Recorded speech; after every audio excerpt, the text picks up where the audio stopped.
Are the European Union and its common currency facing a crisis?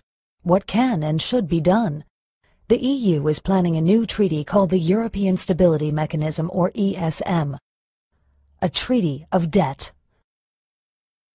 Members of Parliament all have access to the draft legislation.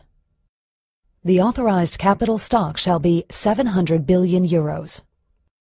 Question: why 700 billion? Where did that number come from? And by whom and on what basis was it calculated? ESM members hereby irrevocably and unconditionally undertake to pay on demand any capital call made on them within 7 days of receipt of such demand. Question: nothing really. That part is clear. If the ESM needs money, we have 7 days to pay. Taking normal bank processing times into account, that means we have 4 days to write a check. But what does irrevocably and unconditionally mean?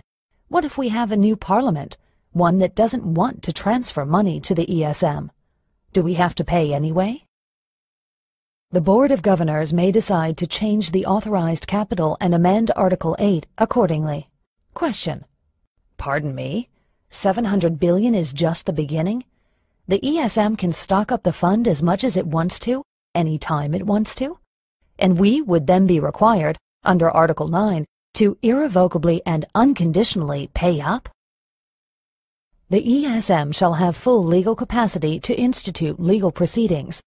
The ESM, its property, funding, and assets shall enjoy immunity from every form of judicial process. Question: so the ESM program can sue us, but we can't challenge it in court?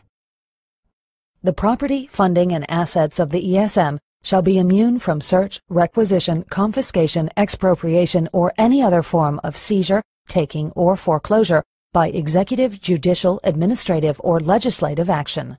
Question: immune from judicial action was covered in the last point, but this means neither our governments nor our legislatures nor any of our democratic laws have any effect on the ESM organization?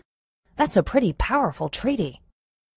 Governors, alternate governors, directors, alternate directors, the managing director, and staff members shall be immune from legal process with respect to acts performed by them and shall enjoy inviolability in respect to their official papers and documents. Question: so anyone involved in the ESM is off the hook? They can't be held accountable for anything? And does the inviolability of their papers mean we can't destroy them, or that we won't even be allowed to see what's been written? The treaty establishes a new intergovernmental organization to which we are required to transfer unlimited assets within 7 days if it so requests. An organization that can sue us but is immune from all forms of prosecution and whose managers enjoy the same immunity. There are no independent reviewers and no existing laws apply. Governments cannot take action against it. Europe's national budgets in the hands of one single, unelected, intergovernmental organization? Is that the future of Europe? Is that the new EU? A Europe devoid of sovereign democracies? Is that what you want?